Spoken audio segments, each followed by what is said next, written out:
কেউ যদি নিজের রিংটোন আমাকে আমার মতো থাকতে দাও বানিয়ে ফেলে, তা আমি কি করতে পারি? আমি আবেদন করতে পারি, আমি অনুরোধ করতে পারি।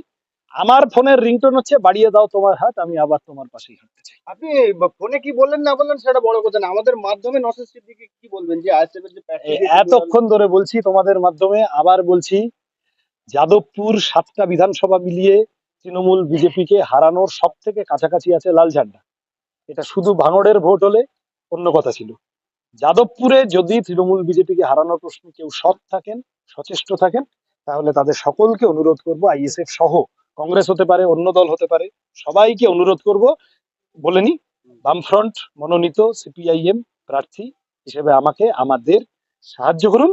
আমরা একসাথে তৃণমূল বিজেপি মুক্ত পরিবেশ তৈরি করবো, যেটা সবার জন্য। আমি জানি না, আমি খালি চোখে বেরিয়ে ভাঙড়ের বাইরে অন্যান্য জায়গায় খুব আইএসএফ এর একটা বড় শক্তি আছে এরকমটা দেখতে পাই না। ওনাদের দলের মনে হতে পারে আছে, সেটা ওনাদের মনে হওয়া, ওনাদের নিশ্চয় ওনারাও অঙ্কটঙ্ক করেছেন। আমার ওনার প্রতি শুভেচ্ছা রইল। আমি আবেদন করব, যাদবপুর লাল ঝান্ডার পুরনো জায়গা। যাদবপুর মানে সোমনাথ চ্যাটার্জি, দীনেশ মজুমদার, বুদ্ধদেব ভট্টাচার্য, সুজন চক্রবর্তী। যাদবপুর মানে মালিনী ভট্টাচার্য, মমতা ব্যানার্জিকে হারানো মালিনী ভট্টাচার্য। সেই যাদবপুরে আমরা একসাথে লড়বো। আমি আইএসএফ এর প্রার্থী, আইএসএফ এর নেতৃত্ব, আইএসএফ এর কর্মী সমর্থক যারা আছেন, সকলের কাছে আবেদন করব, সিদ্ধান্ত পুনর্বিবেচনা করুন। আসুন আমরা একসাথে তৃণমূল বিজেপিকে হারানোর রাস্তাটা আরো সুগম করি। না, আমাদের পাল্টার ব্যাপার না। আমাদের পুরনো সভা ডাকা ছিল, বিকাশ রঞ্জন ভট্টাচার্য এসেছিলেন, আমরা তারপরে একটু বাজারটা ঘুরলাম। আমরা আমাদের রুজি রুটির কথা নিয়ে লড়ছি, আমাদের কারুর পাল্টা টাল্টা করার ব্যাপার নেই। আমাদের কথা, জিনিসের দাম কমাতে হবে, চাকরি দিতে হবে, ভাঙড়ে হাসপাতাল করতে হবে, এই পূর্ব কলকাতা জলাভূমি রক্ষা করতে হবে। আমরা আমাদের দাবি দাওয়া নিয়ে লড়াই করছি, মানুষের কাছে যাচ্ছি। কোথায়? তো ভালো, তো করুন না। হ্যাঁ, আমরা তো এইবারে একটা প্রথম, এটা দিয়ে আমরা শুরু করলাম, আমরা এটা শুরু করলাম। কারুর যদি মনে হয় কালকে 10 গুণ সভা করবেন, করেন, কি অসুবিধা আছে? তারপর আবার আমাদের লোকেরা তার 20 গুণ সভা করে দেবে, কোনো অসুবিধা নেই। ভালো করে করেন, শুভেচ্ছা রইল। যাদবপুর লোকসভা কেন্দ্রে আইএসএফ প্রার্থী দিয়েছে যাদবপুর লোকসভা কেন্দ্রে আইএসএফ প্রার্থী দিয়েছে তৃণমূল প্রার্থী শাইনি ঘোষ।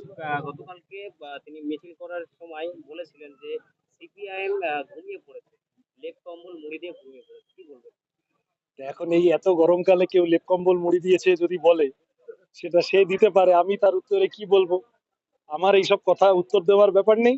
আমার লড়াই কোনো ব্যক্তির বিরুদ্ধে নয়, তৃণমূল বিজেপির বিরুদ্ধে। কারুর যদি মনে হয় লেপ কম্বল দিয়ে ঘুমাবে, ঘুমাক। আমরা রাস্তায় আছি, তোমাদের সাথে রোজ দেখা হচ্ছে রাস্তায়। আমি আবার বলছি, শোনো, কে কি বলেছেন ওগুলো ভালো, তারা বলেন, খবরে থাকতে অনেককে অনেক কথা বলতে হয়, কিন্তু রুজি রুটির লড়াই নিয়ে লড়ছে লাল ঝান্ডা। আর তোলাবাজির বিরুদ্ধে, দাঙ্গাবাজির বিরুদ্ধে সেই লড়াইতে লাল ঝান্ডা আর যারা যারা তৃণমূল বিজেপির বিরুদ্ধে আছে সবাইকে সাথে চাইছে। আমার মোদ্দা কথা এই।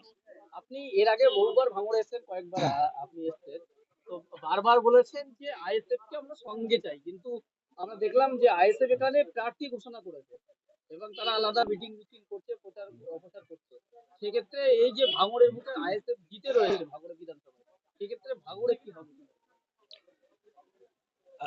2021 সালে আইএসএফ নেতা নওশাদ সিদ্দিকী সাহেব, তিনি সংযুক্ত মোর্চার বিধায়ক হিসাবে জিতেছিলেন ভাঙড়ে। সংযুক্ত মোর্চার বিধায়ক, মাথায় রাখতে হবে। তারপরে পঞ্চায়েত নির্বাচনটাও অনেক জায়গায় লাল ঝান্ডা আর আইএসএফ একসাথে লড়েছে, তৃণমূলকে লড়ে নিয়েছে অনেক জায়গায়। এখন তৃণমূল যে পরিমাণ গুন্ডামি, তোলাবাজি সাম্প্রতিককালে ভাঙড়ে করেছে, তাতে করে কারুর যদি মনে হয় যে লাল ঝান্ডা আর আইএসএফ এর মধ্যে ভাগাভাগি করে তৃণমূলের সুবিধা করে দেবে, তাহলে সেটা আমার কিছু বলার নেই, সেটা তার বিবেচনার বিষয়। কিন্তু আমি প্রথম দিন থেকে আইএসএফ এর কর্মীদের পাশে দাঁড়ানোর চেষ্টা করেছি। আমার পার্টি প্রথম দিন থেকে বলছে, আমি বলছি, এখনো বলছি, আজকেও বলছি, আগামী 1.5 মাসও বলবো, আইএসএফ এর কর্মী সমর্থকদের সাথে চাই।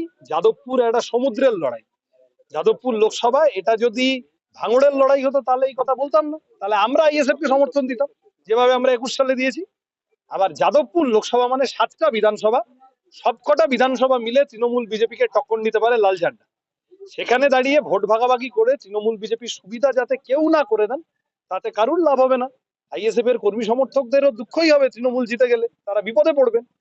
সেই কারণে বলছি, লাল ঝান্ডাকে শক্তিশালী করবেন, চলুন একসাথে আসি, যাদবপুরে তৃণমূল বিজেপিকে হারাই, তাতে ভাঙড়ে আইএসএফ এরও লাভ আছে। তাহলে কি নওশাদ সিদ্দিকী এখানে বিজেপি এবং তৃণমূলকে সুবিধা করার জন্য প্রার্থী দিয়েছে? আমি সে কথা বলছি না, ওনারা ওনাদের দলের বিবেচনা অনুযায়ী দিয়েছেন, কিন্তু সেই বিবেচনার কতগুলো আফটার এফেক্ট হয়, তো যে কোনো সিদ্ধান্তের কতগুলো আফটার এফেক্ট হয়, সেই আফটার এফেক্টে তৃণমূল বিজেপি সুবিধা পেয়ে গেলে কারুরই ভালো হবে না। আমি নওশাদ সিদ্দিকী সাহেব সহ সকলকে ইতিমধ্যে বলেছি, আবার আপনাদের মাধ্যমে পুনর্বিবেচনা করতে অনুরোধ করছি সিদ্ধান্ত। অযোধ্যার হাত বাড়িয়ে দিয়েছেন আইএসএফ কর্মীদের উদ্দেশ্যে, কতটা সাড়া পাচ্ছেন আইএসএফ কর্মী সমর্থক যারা আছে? আমি যখন রাস্তায় বেরোচ্ছি, আমার সাথে বামপন্থীরা তো বটেই, আইএসএফ কর্মীরাও অনেকে আসছেন, তারাও বলছেন যে একসাথে যদি এই বোঝাপড়াটা হয়ে যায় তাহলে ভালো হয়। আইএসএফ কর্মীদের পাচ্ছি, কোথাও কংগ্রেসের কর্মীদের পাচ্ছি, তৃণমূলের উপর রেগে আছেন, বিজেপির উপর রেগে আছেন এমন মানুষ আছেন, আরো কিছু বামপন্থী মানুষ আছেন, শক্তি আছেন, তাদেরকেও অনেক জায়গায় পেয়ে যাচ্ছি। আমি নিশ্চিত সবাই মিলে তৃণমূল বিজেপির বিরুদ্ধে এককাট্টা হয়ে আমরা ফাইনালি লড়াইটা করব ভাঙড়ে। আর ভাঙড়ের সেই লড়াই গোটা যাদবপুরকে পথ দেখাবে, আমাদের অনুপ্রাণিত করবে যাদবপুর তৃণমূল বিজেপির হাত থেকে বের করার জন্য। আপনি যেমন বার্তা নিউ দিচ্ছেন, টাউন এরিয়াতে অবৈধভাবে প্রতিদিন যে ওয়েটল্যান্ডে মানে কনস্ট্রাকশনের কাজ হচ্ছে, সেখানে প্রশাসন দাঁড়িয়ে আছে এবং সেখানে আহ, পুলিশ দাঁড়িয়ে থেকে কাজ হচ্ছে, কিন্তু কোনো ধর্মতলা এলাকা আমি তো সিন্ডিকেটের ছেলেগুলোকে দোষ দিই না, আমাদের বয়সী ছেলেপুলে। তাদের যদি আজ এসএসসি টেট পিএসসি তে চাকরি হয়ে যেত, তাদের যদি আজ অন্য কোনো ভাবে কাজ হতো, কাজের গ্যারান্টি থাকতো, নিশ্চিত মাইনের গ্যারান্টি থাকতো, তাহলে এই বোমা গুলি বন্দুক ইট বালি সিমেন্ট এসব করতে হতো না। তৃণমূল সেই চাকরি দেয়নি, তৃণমূল সেই কাজ না দিয়ে তৃণমূল এখন গায়ের জোরে তাদেরকে টাকা দিয়ে, কোথাও অন্য কোনো ভাবে হুমকি দিয়ে ধমকি দিয়ে এইসবের মধ্যে ঢুকিয়ে ফেলেছে। আমরা ওই কারণে বলছি যে সবাই এসো, ভাঙড়ের ইস্ট ক্যালকাটা ওয়েস্ট ওয়েটল্যান্ড আমাদের বাঁচাতে হবে, তার রামসার সাইট বাঁচাতে হবে। গোটা পৃথিবীর মানে ভাঙড়ের এইটা গোটা পৃথিবীর কাছে গুরুত্বপূর্ণ, এই পূর্ব কলকাতা জলাভূমি আমাদের দেশের জন্য অত্যন্ত গুরুত্বপূর্ণ প্রাকৃতিক সম্পদ আমাদের। তার সাথে যারা এখানে টাকা দেখেছে, মধুভাণ্ডার দেখেছে, ভাঙড়ে টাকার খনি দেখেছে, তারা এসে এইসব ইলিগাল কনস্ট্রাকশন করছে। এইগুলোর বিরুদ্ধে নির্দিষ্ট আকারে যা কাজ করার আমরা অতীতেও আওয়াজ তুলেছি। কনস্ট্রাকশনে আপত্তি নেই, কনস্ট্রাকশন না হলে মানুষ থাকবে কোথায়, কিন্তু তার তো একটা নিয়ম কানুনের ব্যাপার থাকে। ওই কারণে বলছি সোজা পথে যা হচ্ছে হোক, আর বাকি পথে যে পথে খাটের তলায় ফ্ল্যাটের তলায় টাকা ঢুকে যায়, ওই পথ না নেওয়াই ভালো, আমরা সেই কথাই বলবো।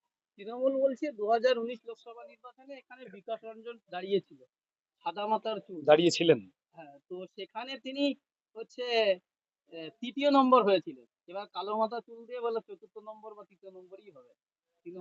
আমার তৃণমূলের প্রতি নমস্কার রইলো, নববর্ষের শুভেচ্ছা রইলো। তৃণমূলের কথা জবাব দেওয়ার জন্য আমি এখানে আসি, আমি আমার কথাটা বলতে এসেছি। যাদবপুর লোকসভা কেন্দ্রে এবার হাড্ডাহাড্ডি লড়াই হতে চলেছে, তো তৃণমূল কি কংগ্রেস করে হাড্ডাহাড্ডি? ও তো আমাকে থার্ড বানিয়ে দিয়েছে, তো তুমি হাড্ডাহাড্ডি কি করে বলছো? বলো বলো বলো বলো। যাদবপুর লোকসভা কেন্দ্রে এবার হাড্ডাহাড্ডি লড়াই হতে চলেছেন তৃণমূল কংগ্রেসের প্রার্থী শাওনি ঘোষ এবং আইএসএফ এর পাল্টা আপনি ক্যান্ডিডেট হয়েছেন। সেই ক্ষেত্রে যাদবপুর লোকসভা কেন্দ্রে গোল দেওয়া সহজ হবে বলে মনে হচ্ছে আপনাকে? আরে ওয়ালে অনেক লোক দাঁড়িয়ে থাকে, তারপরেও তো ফ্রি কিকে গোল হয়, দেখো না, ঠিক কোনায় দিয়ে পোস্টে হয়ে যাবে, কোনো অসুবিধা নেই। যাদবপুর বামপন্থীরা জেতার জায়গায় আছে, মানুষ ভোট দিতে পারলে যাদবপুর বামপন্থীরা জেতার জায়গায় আছে। এই কনফিডেন্স আমাদের প্রত্যেক দিন বাড়ছে, যত রাস্তায় বেরোচ্ছি বাড়ছে। পুলিশ দিয়ে, প্রশাসন দিয়ে, গুন্ডা দিয়ে, নাম কেটে দেবো প্রকল্প থেকে, এইসব ভয় দেখিয়ে এই জয়ের রথ আটকানো যাবে না।